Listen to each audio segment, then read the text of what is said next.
Gimana nih kabarnya semuanya? Bu Eni, gimana kabarnya Bu?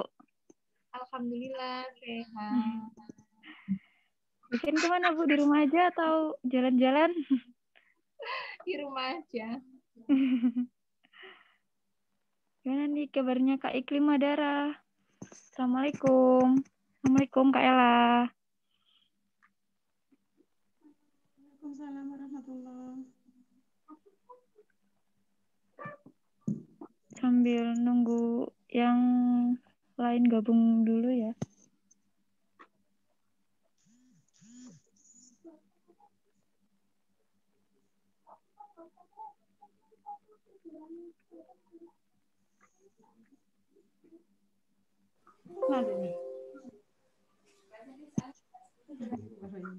Halo, Assalamualaikum. Mbak Herina, Mbak Ella, Bu Eni, gimana kabarnya semuanya? Alhamdulillah baik Umi. Alhamdulillah. Kalau waktu malam gini cocok nggak ya kira-kira?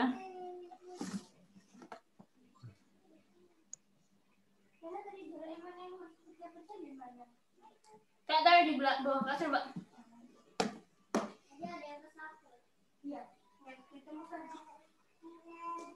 Enggak.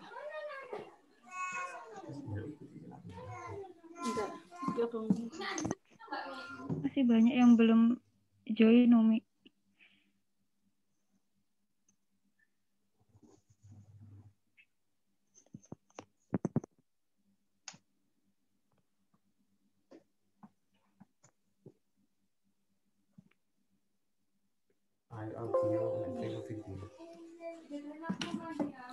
Gimana Mbak kalau malam gini kira-kira waktunya cocok nggak ya? Bu Ella, Bu Eni, Bu Iklima.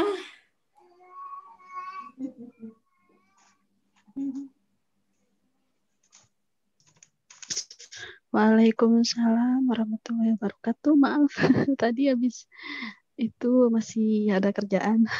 Oh iya Mbak Ella, nggak apa-apa Mbak Ella. Iya, kalau saya sih lebih free malam ya dibanding siang, karena kan kalau malam itu udah waktunya kita istirahat. Kalau siang kan kerja, tapi saya ngikut aja, paling ya cuma bisa nyimak kayak gitu. Oh gitu, iya. Kalau Bu Eni gimana? Ya lebih enak malam.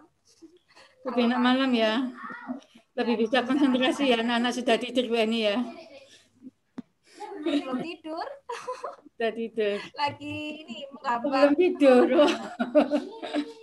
Lagi menggambar. Menggambar, iya. Bagaimana dengan postingan-postingan itu? Sudah ada yang nyantol belum? Masih ini aja tanya-tanya, belum nyantol. Banyak yang nanya aja, Mi, tahu harganya apa mahal ya, bilangnya gitu. Oh, itu nanti ada tekniknya Bu. Nanti insya Allah saya sharing lah di grup ya. Iya. Insya Allah nanti saya sharing di grup kalau masalah harga kayak gitu ya. Kalau saya sih di sini sebenarnya nggak rewel ya, tapi maksudnya belum bisa kasih review sendiri karena kan barangnya belum sampai ke Hong Kong. Oh gitu. baru masih sampai rumah Bu. Terus ya qadarullah tadi siang itu saya juga kehilangan dompet, jadi uang semua di situ hilang gitu. Jadi saya walaupun barangnya sampai sini belum bisa saya tebus. Oh gitu ya Hinal. Semoga lah dipermudah urusannya Mbak Ella ya sama Allah ya. Amin Semoga insya Allah. diganti yang lebih baik. Amin. Barokah, amin. Amin. Iya. Ya ini kemarin sih ada cerita Mbak ya. Custom yang namanya Samrotul ya Mbak Tias ya. Iya Umi. Nah, itu sering order ya sekarang ya? Iya Umi. Sering repeat order. sekarang itu. Itu karena ini Mbak, dia rajin posting Mbak. Dan katanya untungnya itu dia lebih suka jualan KHC karena untungnya lumayan. Saya kemarin tadi sempat ketemu dia ngobrol seperti itu. Dan untungnya lumayan dalam orderan itu Mbak ya, langsung dia dropship Mbak ya, Mbak Tias ya. Iya Umi, kan soalnya nggak repot buat bungkus barangnya juga, nggak ribet packing. Jadi tinggal kirim ke customernya langsung, bisa pakai nama all shop-nya masing-masing. Oh, iya. Jadi sejenis kayak dropship gitu. Mungkin Mbak Ella Iya. nanti kalau sudah ada pesanan bisa langsung nanti insya Allah nama kita jaga Mbak Ella. Iya, baik Bu, syukron. Kalau saya sih kebanyakan dari teman-teman yang di Hong Kong ya. Oh, gitu. Jadi mungkin pengiriman dari sana dulu terus ke rumah saya ke Subang. Nanti di Subang itu kan ada teman saya yang punya jasa pengiriman. Nah, kalau kita ngambilnya dari jasa yang teman saya itu agak lebih murah, Bu. Tapi kalau misalkan kita ngirimnya dari kantor pos itu mahal sekali, bisa hampir 3 kali lipat ongkosnya yang per kilo. Oh gitu ya. Iya. Iya. Ya kalau emang sudah punya jasa, insya Allah kita juga bisa menyesuaikan kok Mbak dengan ini. Jadi sesuai permintaan aja selagi ekspedisi itu bisa kita jangkau. Iya, baik Bu, syukron. Iya. Ya pokoknya yang penting semangat, rajin upload, kita bantu buat copywriting-nya ya Mbak ya. Jadi setiap mungkin di upload sama Mbak Tias yang biasanya upload copywriting-nya. Iya, baik Bu. Iya. Ini Assalamualaikum Pak Andi Rizky. Waalaikumsalam warahmatullahi wabarakatuh. Oh, ya. Gimana kabarnya di Palembang? Alhamdulillah, baik Alhamdulillah. Barangnya yang kemarin sudah datang belum Alhamdulillah udah Sudah ya. Oh. Iya. Alhamdulillah. Gimana responnya? Bagus, enak ininya. Udah langsung dipakai kemarin. Langsung ya. Oh, Masya Allah. Iya. Langsung diiklanin di IG Oh iya, terus gimana responnya? Belum sih karena baru juga IG-nya kan baru dibuat Iya. Ini sudah Pak Latif sudah ada di tengah-tengah kita. Alhamdulillah. Assalamualaikum. Waalaikumsalam warahmatullahi wabarakatuh, Mas Latif. Alhamdulillah. Suara saya habis nih. Sehat semua ya. Alhamdulillah. Alhamdulillah.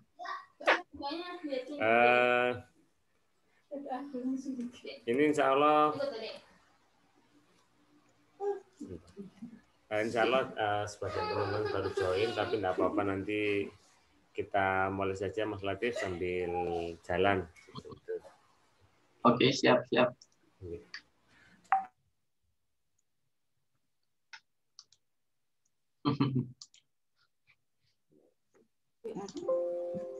Alhamdulillah, ini kebetulan dititipin anak 3 di rumah, jadi agak rame nih.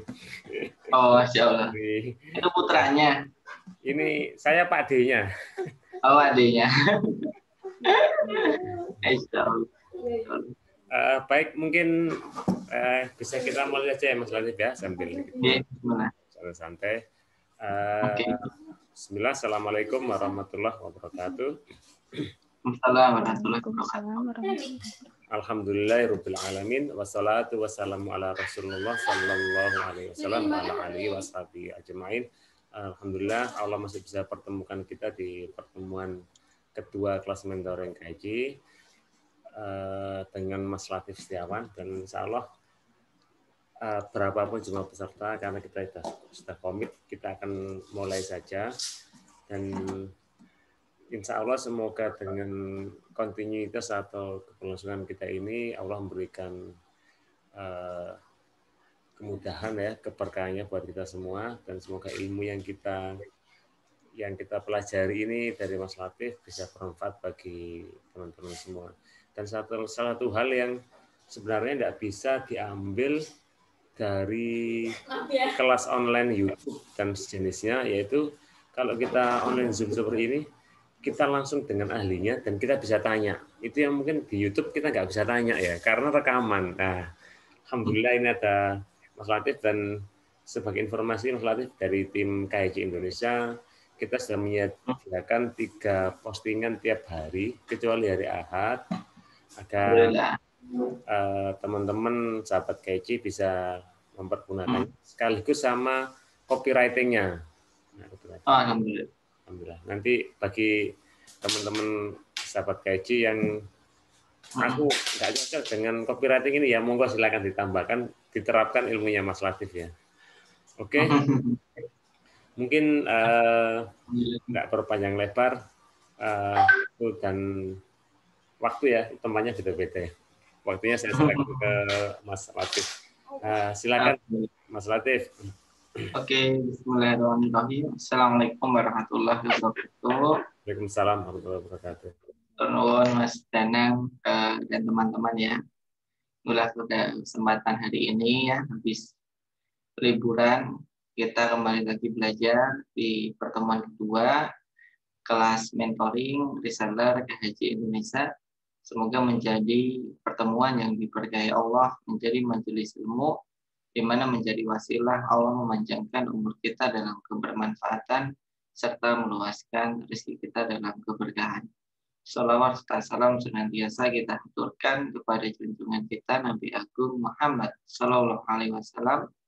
Semoga kita termasuk umatnya yang disambut beliau di Telaga Al-Kautsar di yaumul kiamah nanti. Alhamdulillah, hari ini kita lanjut ke pertemuan kedua. Dan alhamdulillah dari informasi Mas Danang tadi sudah banyak yang mengerjakan, alhamdulillah ya. Semoga kita diberikan istiqomah untuk belajar, karena belajar ini bukan perkara kita ngerjain tugas atau tidak, tapi perkara kita kelak ketika di akhirat kelak, ketika ditanya oleh Allah untuk apa waktumu, untuk apa usiamu, kita bisa menjawab dengan salah satunya belajar. Dan apakah sudah itu benar-benar kita maksimalkan? Ketika kita bisa memberikan dengan maksimal, insya Allah kita tidak akan menyesal. Namun sebaliknya, kalau hari ini kita belum memberikan ikhtiar yang terbaik, maka bisa jadi ke depan kita akan menyesal. Maka belajar ini adalah pertanggungjawaban kita kepada Allah, dan mengeksekusi juga pertanggungjawaban kita kepada Allah. Kenapa? Untuk menggunakan waktu dan kesempatan ini sebaik-baiknya, yaitu semaksimal mungkin. Ya, karena kita diberikan kesempatan yang luar biasa. Mungkin orang lain belum tentu mendapatkan kesempatan yang sama dengan kita. Jadi, ayo kita sama-sama memberikan yang terbaik untuk Allah. Kenapa? Karena ranah kita yang memang hanya diikhtiar gitu. Ranah hasil ada di Allah. Gitu ya. Oke, kita lanjut ke pembahasan berikutnya. Di pembahasan pertama kita sudah membahas tentang attract. Attract itu adalah apa sih yang bisa menarik perhatian mata gitu kan. Menarik perhatian mata dari orang yang melihat status kita di Facebook gitu. Dan kemarin ada beberapa konten ya, secara garis besar ada 3 konten. Yang pertama konten daily, sesuai dengan behavior market kita ya, sesuai dengan pengguna produk-produk KHJ itu behaviornya apa. Misal behaviornya senang ngaji ya, maka konten kita akan membahas seputar kegiatan mengaji. Kemudian yang kedua adalah konten edukasi. Jadi yang namanya personal branding, orang mendekat ke kita itu karena kita bermanfaat. Karena orang bisa belajar ke kita.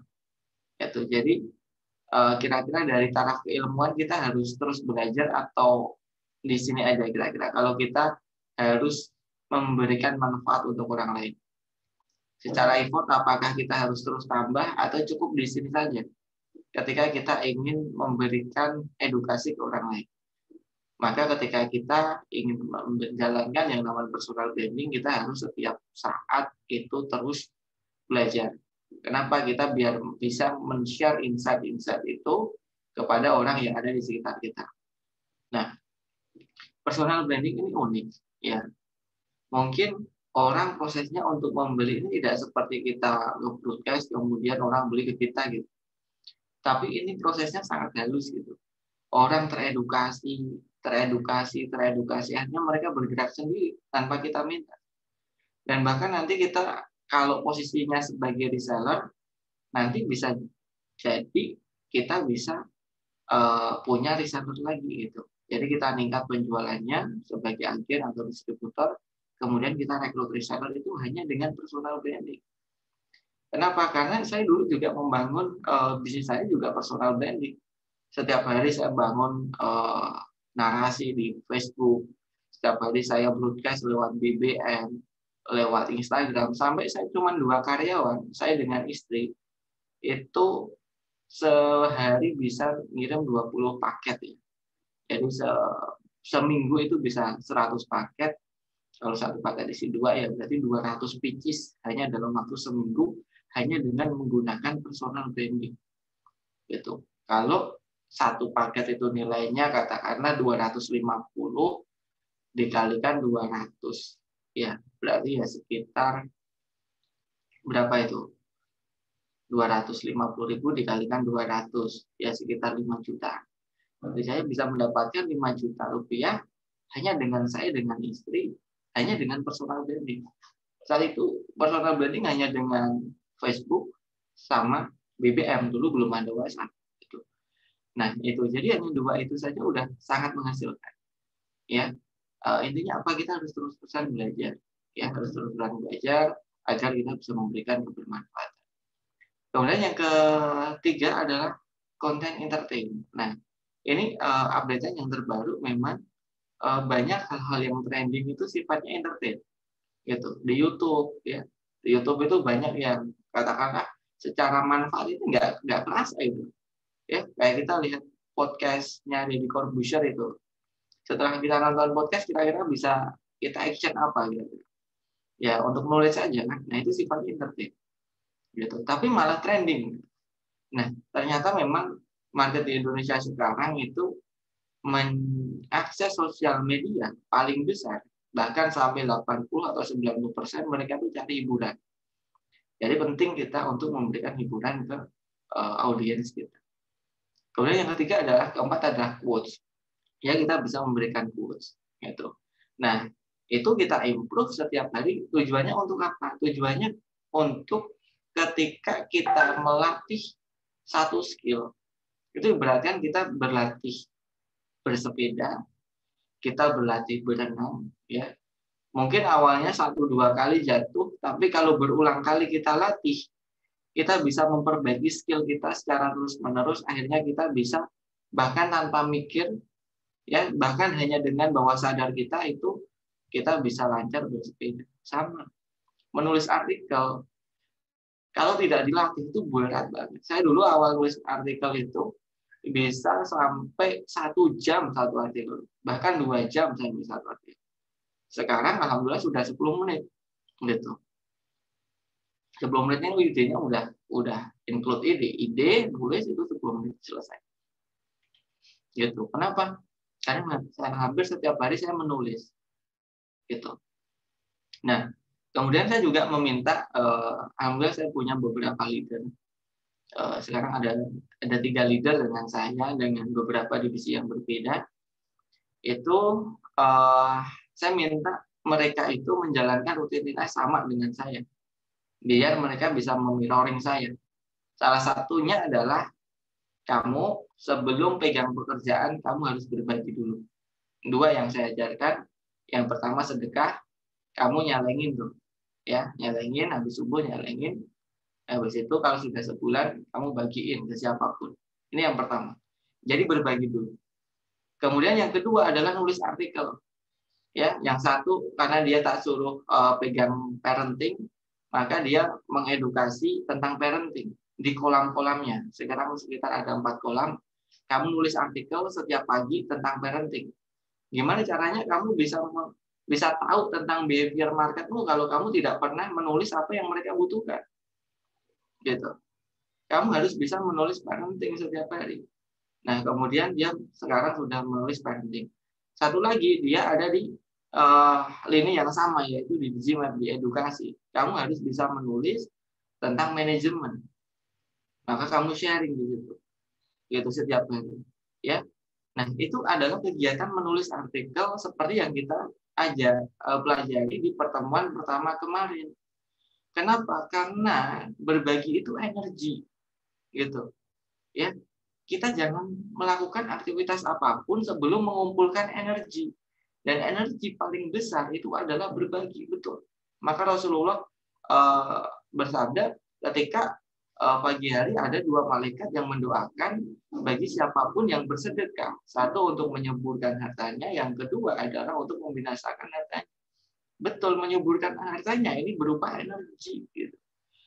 Jadi salah satu aktivitas yang saya minta kepada leader-leader saya untuk mengcopy diri saya adalah untuk berbagi, gitu.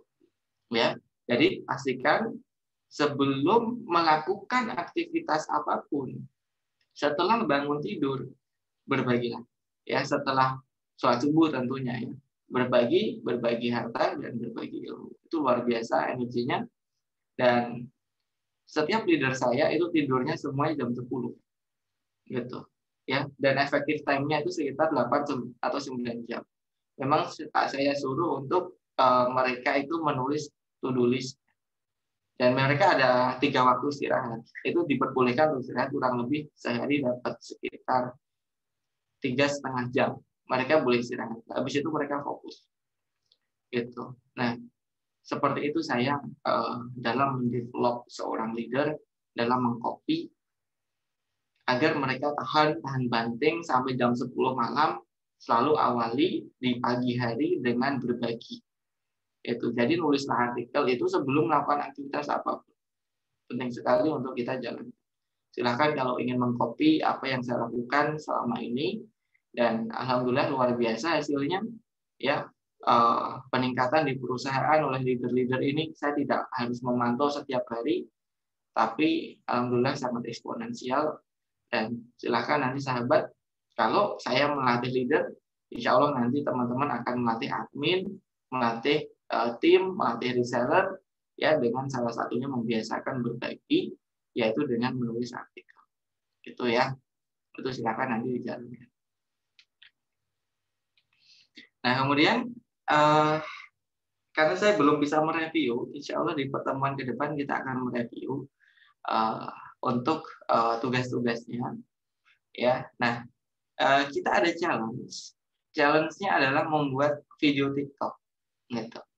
Ya, kemarin kita sudah ngomong tentang konten daily, kita sudah ngomong tentang konten edukasi. Ya, entertain-nya udah dibuat belum? Nah, sekarang internetnya sudah dibuat belum? Kalau udah, bentuknya kayak apa? Ya, mungkin kalau prediksi saya paling yang buat entertain paling cuma 10%. Karena kenapa? Karena bingung idenya apa gitu. Ya, jadi saya akan mempermudah sahabat dalam membuat konten entertain, yaitu dengan membuat konten TikTok. Gitu. Kenapa? Sekarang generasi sekarang, mahasiswa sekarang, itu tuh mereka lahir tahun berapa kira-kira? Mereka lahir tahun berapa? Tahun 2000 ke atas sih. Iya nggak? Tahun 2000 ke atas kan? Itu Gen Z namanya. Nah, sedangkan Haji itu ya kemungkinan besar masih mencangkup market, yaitu market mahasiswa. Gitu. Ya, kalau kita tidak aware dengan mereka, ya kita nggak bisa menjangkau mereka.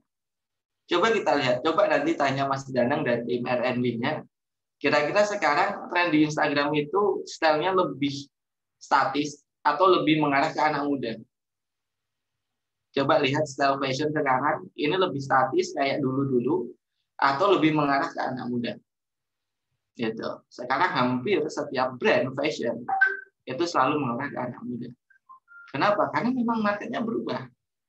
Nah, untuk menjangkau anak 2000-an ke atas itu, 2000, 2001, 2002, atau kita biasa sebut dengan Gen Z, itu jangkaunya bukan lewat Facebook lagi. Ya, jangkaunya itu pakai TikTok. Gitu. Jadi jangkaulah TikTok. Kayak kemarin ya, demo aja malah dibuat seru-seruan kan buat TikTok. Demo aja yang tegang itu bisa seru jadi entertain gitu. Jadi buatlah konten TikTok. TikTok ini sebenarnya bukan sosmed kalau menurut saya. TikTok ini adalah sebuah konten creator, ya, konten creator untuk membuat video. Dulu ketika kita ingin membuat video, kita butuh After Effects, kita butuh Premiere, kita butuh software-software editing lainnya.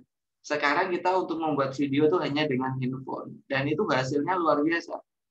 Ada subtitlenya, bisa di-cut, bisa dikasih back sound, ya kan? Nah, ini luar biasa. Jadi, challenge-nya adalah selama 1 minggu ke depan, buatlah video TikTok. Ya. Nah, TikTok ini, karena kita masih dalam pembahasan Facebook, ya, maka buatnya di TikTok, kemudian di save di handphone, kemudian di repost di Facebook, gitu. Nah, TikTok ini banyak banget ya. Ini fashion semua, ini hampir semua ini yang saya jadikan fashion. Nah, misal ini temanya adalah mix and match dari Auriang Fashion, gitu, ya. Nah, tetap syar'i, gitu. Nah, gitu. Jadi temanya tetap syar'i. Karena TikTok ini kan seperti senjata, kan? Seperti pisau kan. Pisau itu kalau dipegang orang baik, hasilnya kira-kira gimana? Ya kan baik kan. Untuk masak, untuk keperluan-keperluan, misalkan di taman gitu kan, di taman, keperluan lainnya yang bermanfaat. Tapi baliknya kalau pisau ini dipegang oleh orang yang kurang baik, ya maka hasilnya juga kurang baik. Gitu. Maka jadikanlah pisau ini yang sifatnya netral menjadi pisau yang mempunyai value positif. Ya. Jadi buat konten TikTok gitu ya. Ya, bismillah ya. Install konten TikTok, buat konten TikTok ya. Besok dikumpulkan. Gitu. Kenapa? Kita harus mulai market dulu. Ya, sekarang trennya sudah mau ke situ. Kalau kita nggak mulai market, wah, kompetitor luar biasa banyaknya sekarang. Gitu, ya. Oke. Kemudian untuk engage, ya, kemarin kita sudah membahas tentang bagaimana orang melirik dari konten yang kita buat. Maka selanjutnya adalah engage. Nah, engage itu adalah bagaimana kita berinteraksi lebih banyak ke orang, gitu. Jadi bukan hanya kalau kita tetangga itu bukan hanya kita kita menarik perhatian, tapi kita juga memberikan sesuatu kepada mereka, gitu. Jadi kita ada memberi dan menerima, gitu. Kalau kita ingin menerima ya kita harus memberi dulu. Nah, itu engage. Engage itu adalah teknik dalam flywheel. Ya, ketika kita ingin stabil di penjualan, maka kita harus terus-terusan berinteraksi dengan mereka. Gitu. Jadi kalau saya punya teknik minimal setiap 1 minggu sekali kamu harus hubungi pelanggan. Ya, bisa dikasih ebook atau bisa apapun itu, ya.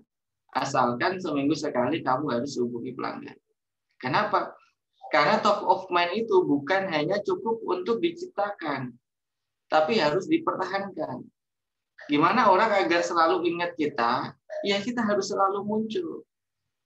Ya enggak? Itu sebabnya iklan-iklan rokok, iklan-iklan Unilever, iklan-iklan barang customer good itu selalu dimunculkan. Padahal kita sudah kenal, buat apa gitu.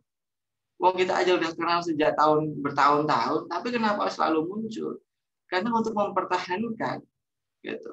Kalau kita ingin dikenal, kalau kita ingin diingat, kita harus selalu muncul.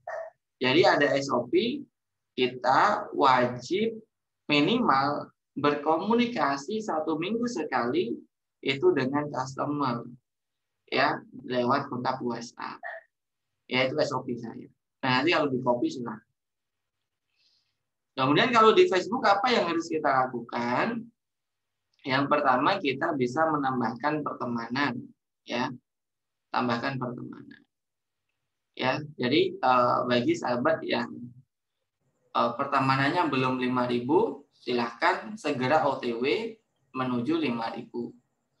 Kenapa? Ya, itulah calon-calon orang yang akan kita edukasi, yang kelak bisa menjadi customer kita.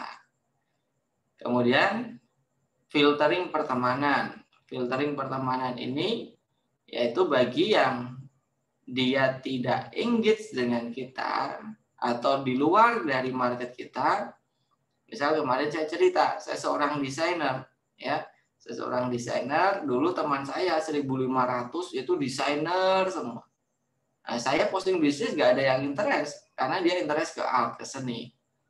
Nah, itu kemudian desainer itu saya unfriend semua, saya ganti orang yang suka bisnis sampai saya pastikan 95% orang yang berteman ke saya itu adalah pebisnis. Jadi sesuai dengan market saya. Karena kan saya jualan buku kan, buku bisnis. Kalau sahabat, pastikan 95% itu yang menjadi teman-teman sahabat itu adalah muslimah. Kenapa ya? Karena nggak mungkin saya pakai sarung tangannya Kak Heci kan gitu. Jadi pastikanlah muslimah yang dia merupakan target market kita. Kalau mau lebih spesifik, muslimah yang bernikah itu. Karena orang yang bernikah rata-rata pakai sarung tangan, pakai kaos kaki, pakai ciput, detail-detail kecil itu pasti diperhatikan. Tapi kalau muslimah yang dia berhijab syar'i kadang-kadang dia lupa gitu. Ya. Lupa ya, makanya kita edukasi. Ya boleh berniqab dan yang muslimah yang berhijab syar'i ataupun muslimah yang baru berhijrah yang sekarang masih kerudung kecil, ya itu kita edukasi. Gitu. Kemudian jangan lupa juga ya, rumus kita diberi oleh Allah ya, jangan berharap ke manusia ya. Nanti khawatirnya kita kecewa. Jadi rumus kita untuk diberikan sesuatu oleh Allah, ya rumusnya memberi dulu. Itu udah hukum alam. Ya. Coba lihat orang-orang terkaya di dunia di zaman Rasulullah dan orang terkaya di dunia zaman kita. Itu coba lihat dari sebagian hartanya berapa yang dia kasih gitu. Gitu ya. Kalau Utsman itu tiga ketika dia berdagang, dia dapat katakanlah 100%. Dia bagi menjadi 3, ya, 1/3 untuk disedekahkan, 1/3 untuk investasi, ya, untuk investasi diputar lagi ke bisnis, kemudian 1/3 lagi untuk ditabung. Jadi ada 3 itu kalau Utsman. Kalau Abdurrahman ini saya kurang tahu karena begitu banyak hartanya, tapi dia pernah menyedekahkan 30 muatan ekor unta. Ya, dari negeri Syam itu dihabiskan semua. Nah, kalau satu muatan itu nilainya 40 juta dikalikan 30, berarti sekali sedekah ya 1,2 miliar itu. Kemudian kalau Umar itu 50%, kalau Abu Bakar itu 100%. Gitu. Jadi orang terkaya di zaman Rasulullah itu hobinya sedekah. Gitu. Kalau kita percaya dengan Allah, ya maka ya kita tinggal ikutin aja aturan-aturan dalam Al-Quran, dalam Sunnah. Ya udah gitu. Karena sudah ada rumusnya. Apain kita harus cari rumus lagi? Sudah ada rumus yang terbaik. Itu zaman Rasulullah. Sekarang zaman kita, Bill Gates, kemudian Mark Zuckerberg. Bill Gates ini kalau tidak salah dia bersedekah hampir 50% ke yayasannya UNESCO dan untuk menanggulangi malaria. Kemudian kalau Zuckerberg ini ya kurang lebih sama 40-50%. Ternyata sama polanya. Ya, mereka yang sukses itu memang rumusnya adalah memberi gitu. Entah itu beriman atau tidak, tapi memberi itu sumber energi. Gitu ya. Nah, maka kita harus berinteraksi juga ke teman kita. Bukan hanya kita pengen diberi tapi kita nggak pernah interaksi, kita nggak pernah membangun silaturahim, ukhuwah, ya kita harus membangun dulu gitu. Maka rumus rezeki itu harus dengan silaturahim dulu ya. Itu baru rezeki itu datang. Maka beri dulu bangun hubungan dulu, ya, perbaiki hubungan kita dulu, maka rezeki itu akan datang. Gitu ya. Nah, saya tidak terlalu banyak ngomong tentang teknis dan teknis. Kenapa? Karena saya pernah pada satu titik terlalu mengharapkan yang namanya hasil dari usaha saya. Tapi hasilnya malah omset terus menurun. Gitu. Ketika saya niatkan lillah, itu malah luar biasa hasilnya. Itu malah naiknya luar biasa, bukan hanya 100%, bahkan berkali lipat dari apa yang saya harapkan, itu malah melebihi ketika kita benar-benar pengen tulus berbagi dan mengamalkan Al-Quran dan Sunnah. Gitu ya. Itu berikan sesuatu untuk teman kita, kasih ibu, kasih sapaan, bangunkan tahajud. Pernah belum bangunin tahajud pelanggan kita? Nah, gitu. Saya pernah setiap hari itu di miss call, dibangunin sama guru saya, itu jam 2 malam setiap hari selama 1 bulan. Itu. Nah, itu sampai sekarang saya jadikan story dan itu tidak akan pernah hilang dalam ingatan saya. Teman-teman pengen diingat sama pelanggan, bangunkan tahajud. Ya. Ingatkan sholat duha. Insya Allah teman-teman selalu diingat oleh pelanggan. Gitu. Ya. Nah, terus yang pertama adalah pendetailannya, tambahkan teman. Nah, kemarin kita udah belajar untuk yang namanya bayar persona ya, bayar persona. Nah, bayar persona itu adalah orang yang contoh market kita. Gitu. Jadi kalau market kita itu menjadi seseorang itu, katakan namanya Ani itu seperti apa sih orangnya? Itu bayar persona. Nah, tentunya kita tahu ya ciri-ciri khas kalau dia di Facebook itu foto profilnya seperti apa sih? Gitu. Oh, foto profilnya dia berniqab, satu. Yang kedua dia berhijab syar'i. Yang ketiga dia pakai kartun muslimah, pakai cibi-cibi muslimah gitu kan. Ya. Yang ketiga dia pakai pemandangan. Oke. Berarti target market saya yang avatar fotonya itu 4 itu. Kemudian saya mencari kira-kira siapa yang diikuti, siapa yang pertemanannya sama dengan market saya. Oh, ternyata ada influencer yang dia itu marketnya adalah dikenal oleh para karangan muslimah. Wah, ini nih. Oke, saya buka. Misalkan kalau produk saya itu adalah edukasi, ya saya cari influencer yang sering mengedukasi. Ini Kang Dewa luar biasa sharingnya. Nah, maka di sini saya klik, kemudian saya lihat siapa aja yang nge-likes, kemudian saya pilih sesuai dengan avatar saya. Saya add friend. Nah, ini yang pertama ya. Add friend. Nah, agar kita dikonfirm itu saya kasih tips. Tipsnya adalah cari yang mutual friend-nya di atas 10. Karena orang itu suka direkomendasi. Kalau teman dia suka dengan kita, ya, kalau teman dia suka dengan kita, maka dia juga akan suka sama kita. Kalau teman dia itu temenan dengan kita, maka dia dengan senang hati juga temenan sama kita. Gitu. Jadi carilah yang mutual friend-nya di atas 10. Kalau bisa ya di atas 30 itu lebih bagus lagi. Tapi minimal ya silahkan dicatat minimal mutual friend-nya itu di atas 10. Gitu ya. Nah, itu tadi yang pertama. Yang kedua adalah filtering pertemanan. Nah, tadi saya cerita. Dulu saya desainer, teman saya ya rata-rata para ilustrator. Gitu. Para ilustrator, para graphic designer, layouter, editor. Nah, tapi tidak matching lagi ketika produk saya adalah produk bisnis. Maka saya unfriend dari teman-teman yang tidak tertarget.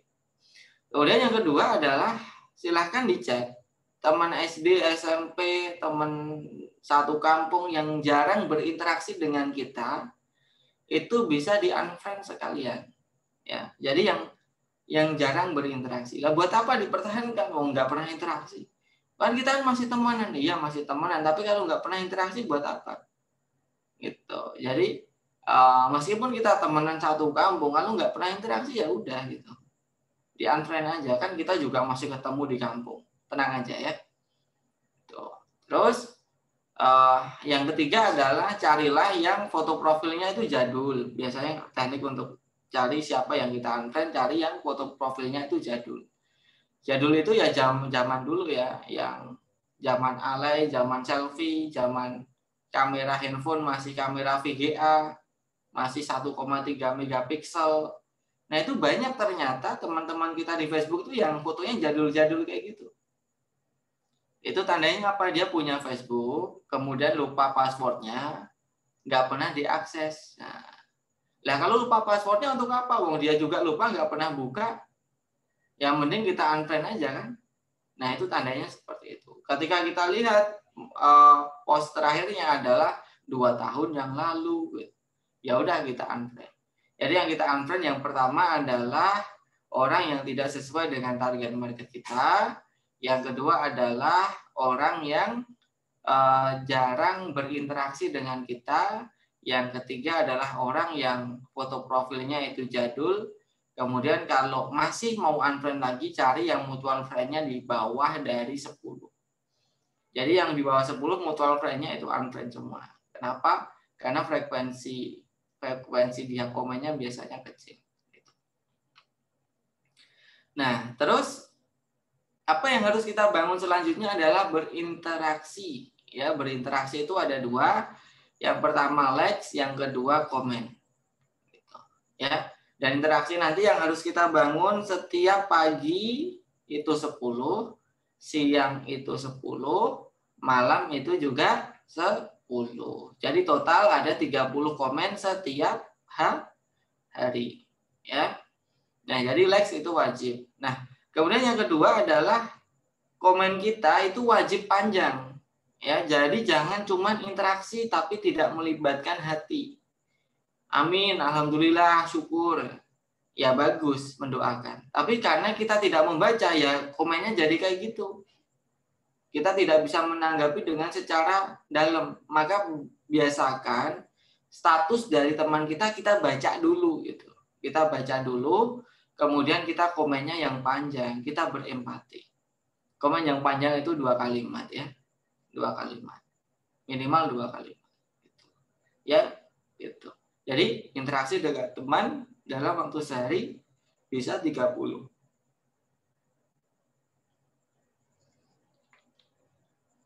Itu.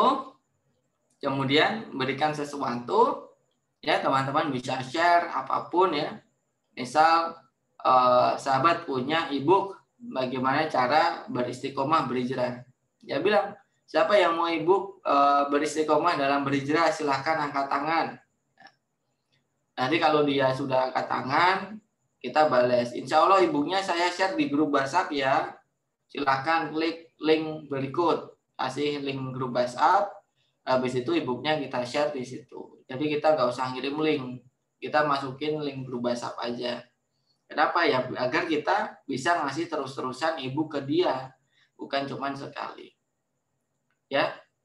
Nah nanti challenge yang berikutnya biasanya saya minta teman-teman ngisi. Ya, ngisi apa? Yang ngisi keluar, ngisi Zoom meeting. Gantian gitu, ya. Sekarang saya yang ngisi, besok teman-teman yang ngisi. Kenapa? Ya kan teman-teman mau punya tim. Ya enggak? Atau mau single factor terus. Ya. Maka manajemen yourself, kita bisa manajemen tim kita. Ya, kita bisa juga memanajemen reseller. Intinya manajemen kita harus bagus dulu, makanya eksekusinya dibagusin dulu. Besok kalau kita punya tim kita bisa sangat disiplin ketika kita orangnya sudah disiplin. Gitu. Nah, teman-teman harus ngisi. Kenapa? Karena kelak teman-teman akan punya tim dan kelak teman-teman akan punya reseller. Nanti kalau sudah punya reseller, status sebagai distributor, yang edukasi siapa? Ya teman-teman, gitu. Apa yang saya sampaikan sekarang ajarkan ke mereka. Gitu. Jadi jangan sampai kelewatan materinya. Kalau materinya kelewatan, ya besok ngajarinya bingung. Jadi pastikan dicatat sejak awal sampai akhir.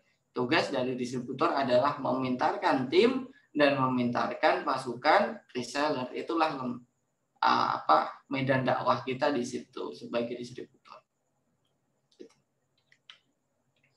Oke, kemudian kita masuk ke tugas. Tugas minimal 3 kali sehari upload. Nanti kemarin saya belum share manajemen kontrol sistemnya, nanti akan kita share. Kemudian yang kedua adalah gunakan produk sebagai story dan background, ya. Jadi produk KHC bukan hanya upload, tapi kita menggunakan produk KHC Indonesia itu sebagai cerita gitu. Dan di foto selalu ada, misal jualan sarung tangan, maka pastikan di setiap kita membangun personal branding selalu ada wajah kita plus sarung tangan dari KHC. Ya, bagaimana kita mau meyakinkan orang kalau kita jarang pakai? Ya enggak? Bagaimana kita mau jualan? Mau kita sendiri aja kadang pakai, kadang enggak. Ya kalau kita mau jualan pakai setiap hari. Entah itu di depan kamera atau tidak di belakang kamera, itu kita harus pakai. Gitu. Ya. Harus benar-benar seperti itu. Sama unik juga, saya pernah diceritai sama guru saya. Beliau adalah CEO dari Coca-Cola Company. Ya, rata-rata ya coba tanya aja, para pengusaha itu seneng nggak minum Coca-Cola? Coba tanya Pak Danang, seneng nggak minum Coca-Cola? Enggak. Enggak. Tapi karena dia CEO, setiap hari dia paksain minum. Nah, bagaimana dia mau jualan kalau dia nggak pernah minum gitu? Gimana jualan? Dia bisa cerita kalau dia nggak pernah minum. Maka setiap pagi itu ada namanya jam apa ya, jam intinya jam santai lah. Sebelum meeting itu ada jam santai, kemudian ada kafenya. Nah, di kafe itu wajib semua karyawan minum Coca-Cola. Nah, itu. Ya. Jadi kenapa? Ya karena biar feel-nya dapat, produk knowledge-nya dapat, kita harus pakai setiap hari. Nggak cukup cuman kita beli kemudian besok update marketing kit gitu. Ya, jadi kalau kita ingin customer percaya ke kita, pakai setiap hari. Entah itu di depan kamera atau tidak pakai, ya. Gitu. Kemudian jalankan selama 30 hari, ini sudah 2 pertemuan, berarti masih ada 3 minggu lagi. Ini tujuannya untuk apa sih? Saya pengen 30 hari gitu kan. Karena menurut penelitian banyak bagaimana cara menginstal sesuatu behavior baru. Ya mungkin sekarang kita behavior tuh sholat di rumah ya. Saya yakin ini behavior kita sudah sholat di rumah nih. Mau ke masjid ini agak berat ini. Kenapa? Karena sudah 6 bulan kita punya behavior sholat di rumah. Gitu. Jadi behavior itu bisa diinstal nggak? Ya bisa. Dengan apa? Pembiasaan. Dibiasakan berapa hari? Ada yang bilang 25 hari, ada yang bilang 30 hari, ada yang bilang 66 hari. Macam-macam. Tapi saya ambil dari New York Times, itu dari riset dari beberapa perusahaan kelas dunia, dia itu bilang 33 hari. Untuk bilang, kalau dalam Islam 40 hari ya, 40 hari. Saya ambil 33 hari, itu untuk menginstal kebiasaan baru. Itu baru menginstal, belum otomatis. Kalau otomatis itu nggak usah kita pasang alarm, kita akan bangun. Itu. Nah, otomatisnya adalah 66 hari. Jadi kenapa saya minta 30 hari? Biar teman-teman bisa mengcopy dari apa yang saya lakukan sekarang. Ya nggak? Kalau polanya sama, kira-kira hasilnya sama nggak kira-kira? Sama ya. Gitu. Jadi kalau sudah ada pola yang insya Allah proven gitu, teman-teman jalankan, ya hasilnya juga akan proven juga. Gitu. Jadi saya ingin teman-teman mengcopy kebiasaan saya, ya daripada di riset berulang kali gitu kan. Ya, mending tinggal ada role model, ada benchmark, copy aja gitu kan. Maka apa yang kita pelajari ini copy-lah selama 30 hari minimal. Gitu. Jadi di copy aja gitu. Ini bukan masalah tugas atau tidak ya, ini lebih dalam dari itu. Ini lebih dalam, ini membiasakan suatu kebiasaan baru. Gitu ya. Jadi jalankan 30 hari, entah mau sibuk mau tidak, disiplin sama eksekusi. Saya minta semua leader saya, Karena kan saya ngajarin tim reseller kan saya juga kayak ngajarin leader sama. Saya minta mereka untuk disiplin ngatur waktu. Kenapa? Ya karena memang rata-rata ya dari orang Indonesia itu sehari itu waktu efektifnya tuh ya maksimal 3 jam sehari. Coba cek aja, waktu efektif kita nulis, waktu efektif kita nge-CS-in, coba dijumlah itu cuma 3,5 jam lah maksimal. Jam berapa? Jam 9 sampai jam 11. 9, 10, 11 itu 2 jam kan? Habis itu jam 13 sampai jam 14 itu efektif time cuma 3 jam. Gitu. Nah, 3 jam kita hidup 24 jam.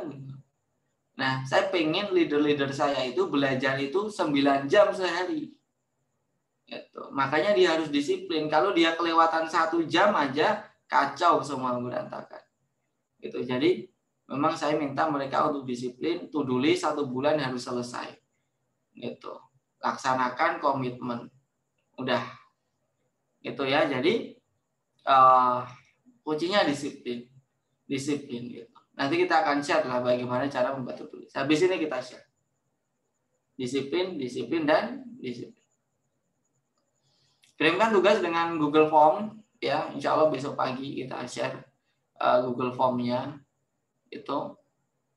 Kemudian yang kelima adalah kerjakan kecuali hari Ahad. Kalau tidak mengerjakan tugas biasa saya kick, cuman kita berikan kelonggaran untuk sahabat, tapi kelonggaran ini bukan memang untuk sebagai celah, tapi kelonggaran ini adalah sebagai satu tempat kita untuk bisa memaksimalkan lah, bukan celah wah kelonggar lah, ini nggak dikik kok, saya nggak ngerjain aja, jangan ya, ini longgar nggak dikik tapi dijalankan gitu, tanpa punishment tapi dengan kebahagiaan, kita jalankan dengan senang hati gitu. Nah menarik juga ini sahabat, sering nggak nonton film-film yang dimana ini sebenarnya terjadi di dunia nyata ya. Contohnya dulu ada satu atlet namanya Ruben Gonzalez, dia tuh atlet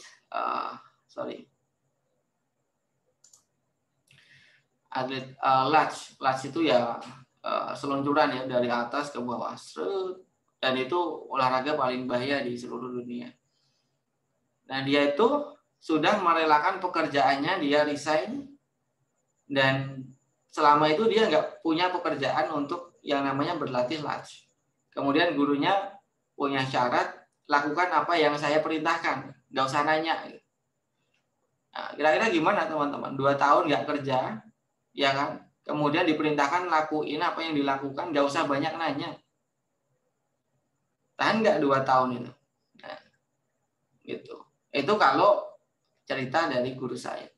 Ada juga Nabi Musa dengan Khidir itu kan, kamu kalau mau ikut aja gitu, tapi jangan terlalu banyak nanya, karena banyak hikmah yang kamu belum bisa nangkep,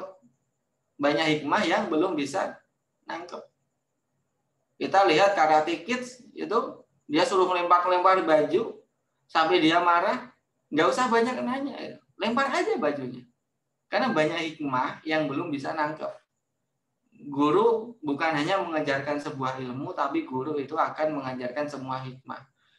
Nah, jadi kenapa saya harus minta 3 kali sehari? Kenapa 30 hari harus diposting? Kenapa setiap pagi kita harus sharing? Jalanin aja dulu gitu. Ini sebenarnya bukan hanya sekedar tugas, ini lebih dalam daripada tugas. Gitu. Jadi jalankan apa yang benar-benar kita sharingkan ini, benar-benar kuatkan gitu.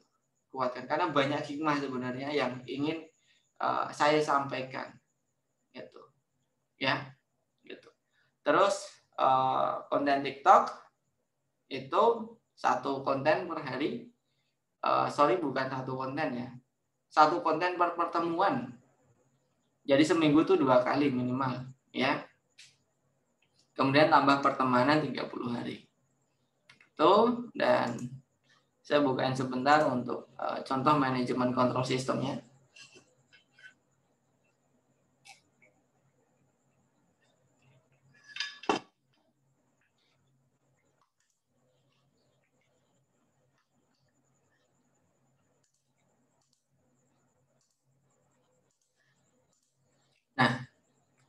Ini adalah contoh manajemen kontrol sistem yang di sini sebenarnya longgar. Ini saya anggap longgar dibanding daily activity dari tim saya gitu, tim reseller ataupun tim leader gitu ya. Ini sangat longgar gitu, jadi ini sangat mudah untuk dijalankan. Kenapa? Karena saya hanya mentarget di sini Anda jam 8, jam 13, jam 19. Jadi saya hanya meminta teman-teman mengerjakan sesuatu itu hanya di 3 jam ini. Ya paling selesai 2 jam ya jam 8 sampai jam 10, jam 13 sampai jam 15, jam 19 sampai jam 20. Jadi hanya 5 jam lah yang saya minta untuk teman-teman fokus ke bisnis.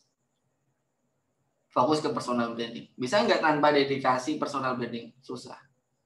Ya, Atta Halilintar ya dulu bangun tuh luar biasa. Sampai jam tidurnya itu nggak jelas. Kadang jam 3 pagi dia baru tidur. Gitu. Tapi kita terlalu ngejar dunia nggak kalau kayak gitu? Tergantung niatnya. Kalau niatnya ngejar dunia ya kita nggak dapat pahala. Tapi kalau niatnya kita berbagi, kalau niatnya kita dengan kita berbisnis, kita pengen memberikan kebermanfaatan untuk orang lain, tidur jam 3, kira-kira berpahala nggak? Ya berpahala banget. Ya nggak? Ya Rasulullah juga setiap hari begadang gitu. Tapi Rasulullah ibadahnya adalah sholat tahajud. Ya kita mau pakai ibadah yang lain ya juga boleh gitu kan. Gitu. Jadi seperti itu. Nah, jadi ini ada 3 waktu. Ini ada tanggal, di sini ada jam, ya jam. Kemudian ada tanggal di sini. Ini tugasnya teman-teman checklist. Nah, nanti Pak Mas Danang silahkan kalau mau buat kayak gini untuk timnya, semuanya dibuatkan to-do list kayak gini, biar lebih rapi. Atau kalau sudah ya berarti alhamdulillah. Jadi checklist. Kalau belum di X. Jadi kalau belum jangan di checklist. Kenapa? Agar kita bisa mengevaluasi. Gitu. Nah, ini ya. Setiap hari kita upload status Facebook. Yang kedua, tambahkan pertemanan 10. Yang ketiga, itu juga komen dan likes. Yang keempat adalah unfriend 30 teman per hari dan add friend 30 sampai 5.000 itu benar-benar kita pastikan sesuai dengan target market kita. Nah, ini adalah daily activity, silahkan dijalankan. Saya coba kasih tunjuk sebentar daily activity saya. Dan dari activity leader mungkin bisa menginspirasi.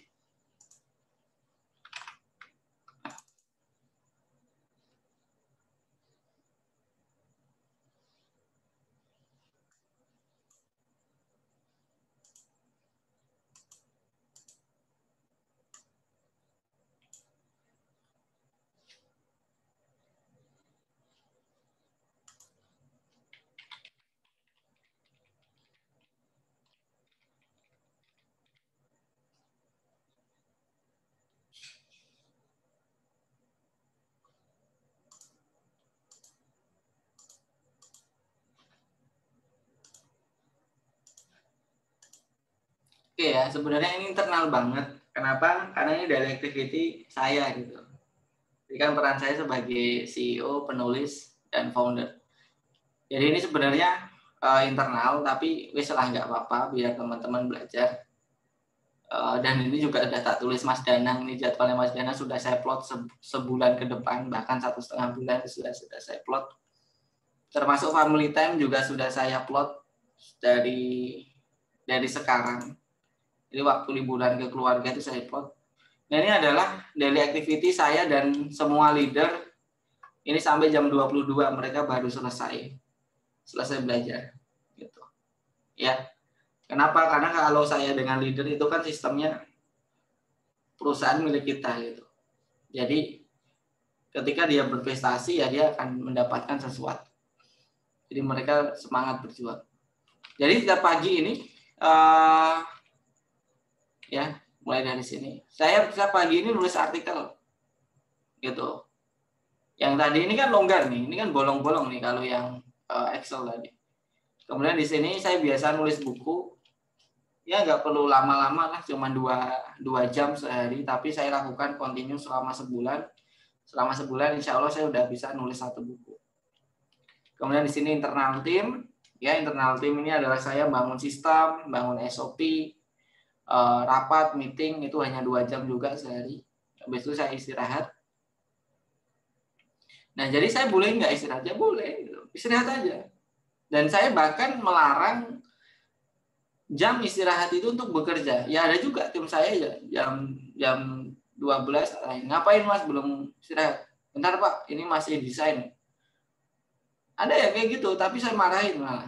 Kenapa? Jam istirahat? Kenapa? Nanti kalau kamu jam kerja nggak istirahat, fokusmu berkurang, otakmu nggak maksimal untuk mengeluarkan ide-ide kreatif. Gitu. Jadi istirahat. Nah, biasanya jam segini saya plot ini untuk jam-jam yang tidak saya schedule. Jadi jam-jam yang nanti ada agenda yang mungkin itu tidak rutin, itu saya plot setelah jam 13. Habis itu Zoom meeting lagi, dan ini juga waktu istirahat lagi, habis itu kerja lagi. Jadi waktu efektif saya sehari itu 9 jam. Jadi saya mungkin dengan orang-orang biasanya, itu saya tuh pekerjaan 3 orang, 1 orang dalam 3 hari. Dikerjakan tim saya itu bisa cuma 1 hari. Jadi kalau kita punya kerjaan yang ngerjain orang lain tanpa adanya schedule, itu 3 hari baru selesai. Tapi kalau tim saya yang ngerjain itu cuma sehari.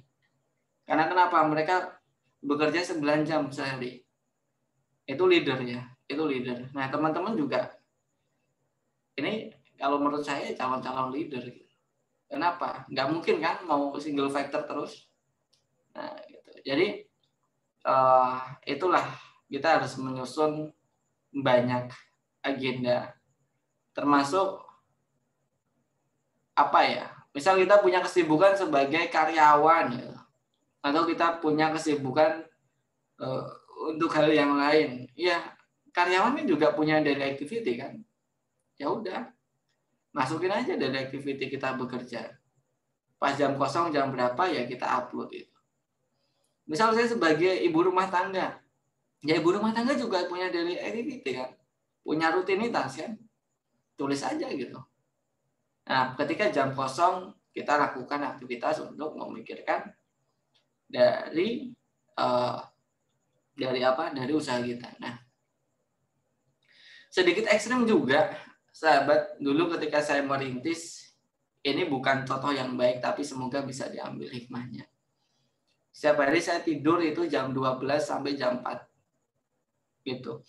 Ketika saya merintis usaha, sampai ya saya ceritain tadi, seminggu bisa sekitar 200-an produk ya terjual. 200 invoice seminggu. 2 orang. Ya coba, itu omsetnya juga lumayan ya. Kalau cuma dibagi 2 orang itu lumayan, nggak punya karyawan. Nah itu saya benar-benar saat itu saya bekerja. Yang pertama saya bekerja. Saya seorang ilustrator, seorang graphic designer. Dan saya juga berbisnis. Jadi kapan saya berbisnis? Jam 4 sampai jam 8 saya ngiklan. Kemudian saat itu saya bantu packing. Ketika saya mau berangkat kerja saya kirim. Itu saya bisa berbisnis kan meskipun saya bekerja. Ketika jam istirahat saya tidak istirahat langsung, tapi saya harus ke JNE pos dulu. Setelah jam 12 istirahat, saya istirahat itu paling 15 menit. Jadi ada 3, kan saya ke pos itu 30 menit biasa saya tinggal. Kemudian masih sisa 30 menit, 15 menit untuk makan, 15 menit untuk tidur. Berarti saya bisa bisnis kan siangnya meskipun saya kerja. Malam itu saya packing dari dari vendor. Jadi saya malam-malam jam 5 itu ngambil dari vendor jahitan yang udah selesai, saya packing. Dan itu juga sampai jam 12 malam. Saya masih bisa berbisnis. Gitu. Jadi kita itu kalau pengen mencari solusi pasti ada. Tapi kalau kita ingin mencari alasan alasan itu selalu benar dan selalu ada. Sekarang kita mau memenuhi otak kita dengan solusi atau alasan. Intinya apa dari yang saya katakan? Apapun aktivitas kita, insya Allah kita masih bisa meluangkan untuk berjuang dalam bisnis. Karena kita tidak mungkin, misal sekarang posisi kita masih bekerja, tidak mungkin nanti ya kita harus coba untuk membangun aset jangka panjang. Nah, termasuk di KHJ juga tidak mungkin kan pengen cuman di situ-situ aja, harus lebih tinggi lagi. Nah, kalau lebih tinggi lagi nanti jadi partnernya Mas Danang. Ya, partnernya Mas Danang. Jadi bisa lebih dari itu. Banyak tim saya yang sekarang menjadi partner saya. Di perusahaan masih bekerja, tapi dia buka brand baru, kita fasilitasi. Jadi di perusahaan tetap gabung, tapi dia ada. Jadi dia memimpin 2 perusahaan. Gitu, no problem. Itu malah asik kan. Gitu. Jadi masih sangat bisa. Apapun aktivitas kita untuk terus berjuang, gitu ya. Oke. Terima kasih, thank you. Jazakumullah khairan. Alhamdulillah, demikian untuk presentasi hari ini. Semoga menjadi ilmu yang berkah dan bermanfaat. Saya akhiri. Wassalamualaikum warahmatullahi wabarakatuh. Waalaikumsalam. Kembalikan ke Mas Dan. Waalaikumsalam warahmatullahi wabarakatuh. Alhamdulillah. Terima kasih Mas Latif.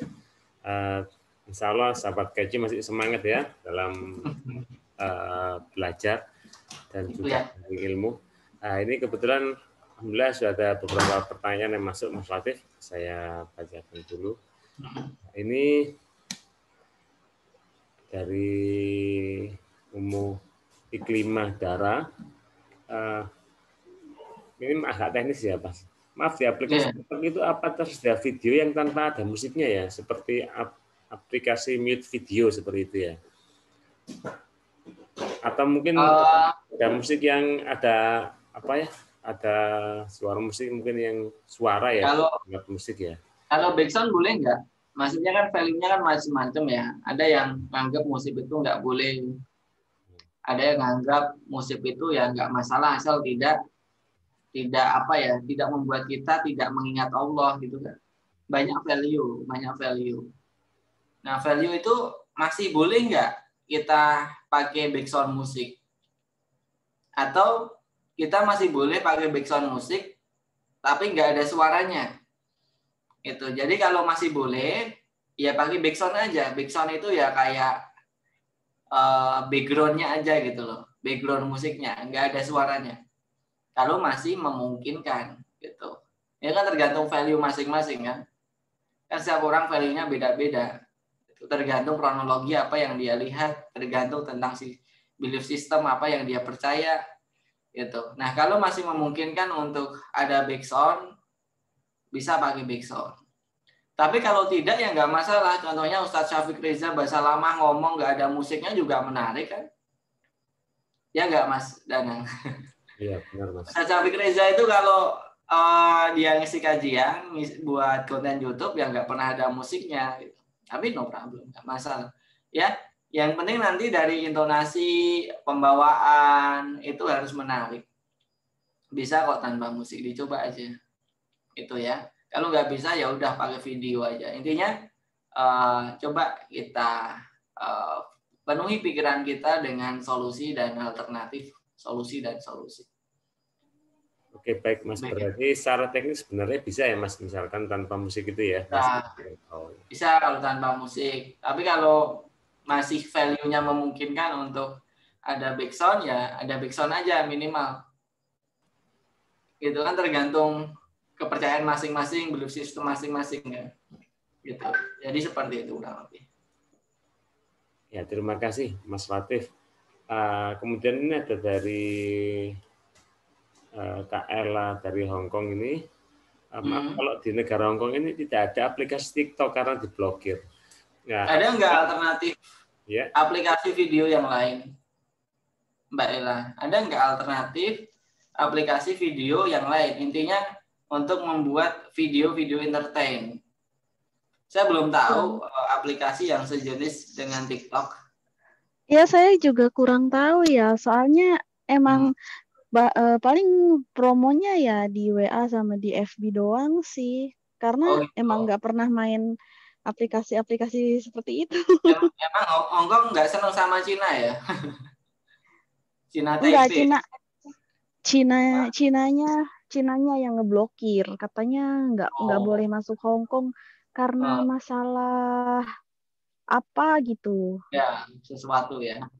Iya, sekarang kan emang lagi demo-demo terus di Hong Kong. Oke. Ya, kalau nggak bisa tetap buat Mbak Ella, cuman pakai handphone aja. Tapi intinya video yang mengedukasi. Insya Gitu Allah. ya. Dan juga sebetulnya kan kemarin itu barang yang dari KHC alhamdulillah sudah sampai di rumah di Subang. Cuma belum sampai ke Hong Kong karena memang tadinya sih hari Selasa besok itu mau dikirimkan gitu kan ke sini. Tapi qadarullah hari ini tuh tadi siang saya kehilangan dompet. Jadi nggak ada uang buat nebus. Oh gitu. Iya. Iya, gitu. Ya. Jadi mungkin agak bikin PR-nya agak telat ya. Ya, tapi personal branding tetap dijalankan meskipun belum Insya ada Allah. produk, story, Insya Allah. status, edukasi gitu. Kenapa? Karena kan 30 hari gitu. Jangan sampai kita kehilangan momen besok 30 hari kita belum punya kebiasaan ini. Jadi ini bukan hanya sekedar mengerjakan tugas, tapi ini lebih dari itu gitu. Gitu. Jadi salah satunya adalah menginstal kebiasaan baru. Tetap dijalankan meskipun nggak ada produknya, Mbak Ella ya. Insya Allah. Atau produk-produk lama kan udah pernah pakai kan? Belum. Makanya itu semua sudah sampai Subang, alhamdulillah. Cuma ya qadarullah ada kendala di situ. Ya udah. Yang penting edukasinya jalan ya Mbak Ella ya. Meskipun belum nanti produknya bisa download dulu lah gitu. Insya Allah. Oke, bismillah ya. Bismillah. Ya. Semoga diganti dengan rezeki yang lebih baik ya. Amin. Ya. Insya Allah. Tandanya mau diganti itu. Amin. Ya. Matur nuwun Mbak Ella. Ya, syukron. Baik. Ya, semoga Allah mudahkan Mbak Ella untuk diganti dengan yang lebih baik lagi. Amin. Mungkin kalau nggak ada TikTok, mungkin apa bisa ya Mas Latif pakai IGTV atau jenisnya ya Mas Latif ya? Iya, ya terserah. Yang penting nanti tetap buat video yang ada wajah kita yang mengedukasi. Gitu. Sebenarnya kalau di handphone kan banyak ya aplikasi cut video dikasih subtitle biar kayak TikTok itu bisa sih. Kan TikTok itu kan kayak software aja kan sebenarnya. Kita bisa buat aja video-video serupa dengan aplikasi handphone kita itu bisa gitu. Jadi nanti tetap terserah di sini dalam artian ada kelonggaran aplikasinya dan bisa pilih aplikasi apapun yang sekiranya bisa memudahkan begitu.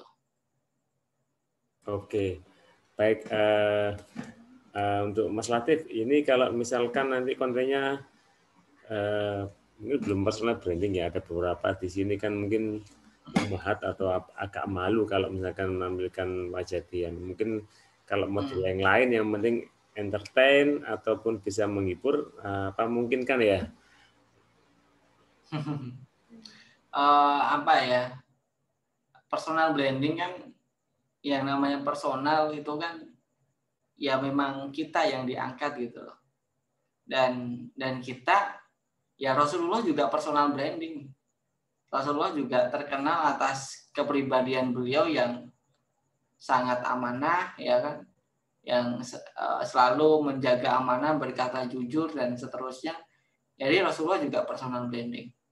Nah, masalah misal value kita malu menampilkan wajah, karena kan banyak ya yang value-nya itu boleh menampilkan wajah, ada yang memang nggak boleh sama sekali, itu juga ada. Nah, kalau masih memungkinkan untuk menampilkan wajah, ya tampilin aja kan. Kenapa? Asal tidak menabrak, memperlihatkan logo tubuh, memperlihatkan aurat, dan satu lagi saya lupa. Nah, itu jadi tampilin aja gitu. Kenapa? Karena ini personal branding. Umi Pipik, Teh Indadari, itu juga beliau juga personal branding gitu. Gitu. Kenapa? Ya karena dengan itulah mereka bisa mengajak muslimah untuk berhijrah. Kalau Umi Pipik, Teh Indadari nggak pernah muncul, ya muslimah yang berhijrah ya malu gitu kan. Kalau dia tertutup semuanya, ya muslimah juga akan malu. Bahkan mereka canggung untuk mendekati, kan punya komunitas ya, salah satunya Nikop Squad itu. Jadi ya malu gitu. Jadi ada juga yang memang untuk kita berdakwah agar orang tidak canggung ke kita, ya kita coba gitu. Jadi memang motivasinya dakwah gitu. Kenapa ya? Karena kalau kita sama-sama kali nggak keluar, mungkin efeknya nggak terlalu gede. Itu kalau masih memungkinkan memperlihatkan wajah. Kalau tidak memperlihatkan wajah, ya setidaknya memperlihatkan tangan lah. Tangan atau dari belakang, atau ada wajahnya kemudian ditutupin pakai emoticon, ya boleh lah kayak gitu. Itu. Ya saya juga punya distributor yang beliau juga tidak boleh memperlihatkan wajah, yang tapi nggak apa-apa. Setiap dia foto ya ditutupin wajahnya gitu. Selesai. Jadi tidak diubah, tetap personal branding, itu tetap kita yang diangkat. Itu. Nanti kalau saya suruh produk branding pusing lagi nanti. Bisa nggak mereview produk setiap hari? Coba saya challenge. Tolong review produk KHC Indonesia setiap hari di YouTube. Atau tolong di Facebook, di review setiap hari live streaming gitu. Itu. Nah, itu lebih repot lagi gitu. Ketika tak minta untuk produk branding. Apalagi corporate branding harus melibatkan semua tim. Jadi personal branding ini langkah yang paling mudah untuk kita menjadi reseller agar bisa perform. Kenapa? Karena selain itu hanya ada satu alternatif kalau di sosmed, setahu saya, yaitu apa? Iklan. Iklan itu budgetnya mahal. Jadi ada dua aja. Yang pertama organik. Organik itu paling gede disumbang dari personal branding. Yang kedua paid. Nah, paid itu mahal. Nah, kalau pintu organik ini kita sudah tidak maksimal, ya berat jualan kita. Gitu. Jadi tadi ya kesimpulannya, kalau masih bisa untuk menampilkan wajah, tampilkan. Kalau belum bisa, tetap ditampilkan tapi ditutupin wajahnya. Atau dari belakang atau dari samping. Kenapa? Karena kita niatnya adalah biar lebih bermanfaat. Kalau belum diizinkan suami, ya coba diajak ngobrol, cari solusinya bareng-bareng. Begitu. Baik, terima kasih Mas Latif penjelasannya. Ini ada pertanyaan lagi nih. Maaf Pak Latif, kita kan tidak terbiasa nih pakai aplikasi TikTok. Nah, bisa dibuat berupa tulisan tapi tetap kontennya entertain pripun? Ya itu tadi, ini bukan masalah aplikasinya. Ini masalah marketnya gitu loh. Coba kita lihat lah, kemarin yang demo di DPR itu usianya berapa? Gitu loh. Mahasiswa sekarang itu tuh lahiran tahun 2000-an ke atas. 2000-an ke atas. Sekarang usia mahasiswa itu antara 17 sampai 20 tahun. Sekarang udah 2020. Berarti yang sudah semester akhir pun usianya itu pasti dia lahiran di tahun 2000. Nah, jadi market kita itu tuh sudah bergerak ke sana gitu loh. Dan mereka tuh lebih fashionable daripada kita. Coba lihat aja. Sekarang mall fashion itu yang menuhin Gen Z, millennials atau Gen X. Coba kita lihat. Ya memang millennials ini masih punya daya beli, tapi Gen Z ini mereka tuh sudah fashionable itu orangnya.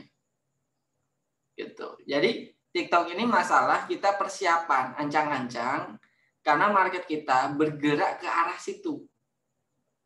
Market kita itu bergerak ke arah situ. Jadi TikTok ini, karena konteks kita sekarang adalah masih di Facebook, belum masuk ke TikTok. TikTok ini minimal kita upload dulu lah, ancang-ancang dulu, pemanasan dulu, agar nanti kita siap melihat market gitu. Jadi market kita akan bergerak ke situ. Kita ancang-ancang. Mas Danang juga harus ancang-ancang, Kak Heci juga. Ini sudah menjadi menjadi perbincangan yang sangat hangat, dan ini tuh sudah hampir dilakukan oleh para digital marketing. Mereka tuh sudah punya content creator sendiri di divisinya. Hampir setiap teman dekat saya sekarang sudah punya divisi content creator TikTok gitu. Jadi memang ini bukan cuman dari saya, tapi ini memang market yang memang bergerak ke arah itu. Jadi kita ancang-ancang dari segi TikToknya, gitu ya.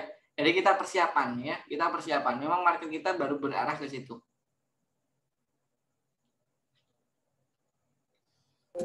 Baik Mas Latif, ini ada tambahan satu titipan pertanyaan lagi nih Mas Latif. Tadi kan kalau job desk kan sudah ada ya jam-jamnya, jam sekian ya. Bagaimana dengan kalau pekerjaan terkait dengan CS ya? Karena kan datangnya sewaktu-waktu pelanggan ya Mas Latif. Gimana ngaturnya ya Mas Latif? Iya, CS memang datang sewaktu-waktu ya, betul. Cuman CS itu kan paling ramai itu kan 2 tempat aja. Biasanya pagi, ya kan? Ketika kita online, kan malam kita nggak mungkin nyesin kan? Malam sampai subuh kan kita tidur, kita istirahat gitu. Jadi pagi itu pasti paling ramai, iya nggak CS? Yang kedua adalah setelah istirahat siang, ya karena mereka itu balesinnya ya pas istirahat, kemudian jam 1, jam 2 itu rame. Jadi kita bisa plot khusus di jam itu kita fokus nge-CS-in. Jadi misal jam 8 sampai jam 10 kita fokus nge-CS-in, oke. Kemudian jam 13 sampai jam 14 kita fokus nge-CS-in, nggak boleh diganggu gugat. Fokus ke CS. Nah, yang lain setelah itu kan kerjanya cuma 1, 2, balas chat, balas ini, nggak terlalu rame kan. Nah, itu fleksibel aja. Jadi kita ada to-do list, tapi juga ngerjain kerjaan CS. Karena cuma 1-2 menit kan kerjaan CS-nya. Jadi to-do list-nya apa? Misal to-do list-nya membuat artikel, ya udah buat artikel, sesekali lihat handphone, balas CS. Jadi yang diplot itu hanya jam crowded-nya aja. Jam non-crowded-nya itu bisa kita prioritaskan pekerjaan utama yang lain, tapi tetap balesin si CS. Ya, gitu ya. Oke, gitu Mas Dana. Baik, Mas Latif, terima kasih banyak. Alhamdulillah, ini nggak kerasa sudah 9.25 ini ya. Malam, apalagi yang di Hong Kong. Sebelum kita akhiri pertemuan ini, dari sahabat Gaji Semua ada tambahan pertanyaan atau enggak kira-kira? Baik, insya Allah sudah tidak ada ya. Mungkin tapi dari Mas Latif sudah ada to-do list-nya atau rules-nya, nanti kita share juga di grup. Silakan dicoba, dipraktekkan sebisanya. Dan kata kuncinya 30 hari. 30 hari untuk merubah sifat ya. Mungkin kita hari pertama, kedua agak berat. Bikin konten apa lagi nih sehari, ngeposting 3 kali. Tapi insya Allah kalau rutin, lama-lama kita jadi kreatif sendiri ya. Seperti itu ya. Akan menemukan caranya ya Mas Latif ya, seperti itu ya. Iya, nanti kita bisa feel-nya bisa ada sendiri nanti. Asal kita ulangin terus gitu. Baik, untuk Google Form nanti yang share dari tempat Mas Latif ya Mas? Oh iya, boleh dari Mas Danang juga boleh. Saya kasih formatnya nanti dibuat di Mas Danang biar controllingnya Mas Danang. Oke. Baik, terima kasih Mas Latif Setiawan. Dan sebelum kita akhiri, barangkali ada closing statement dari Mas Latif. Oke, alhamdulillah.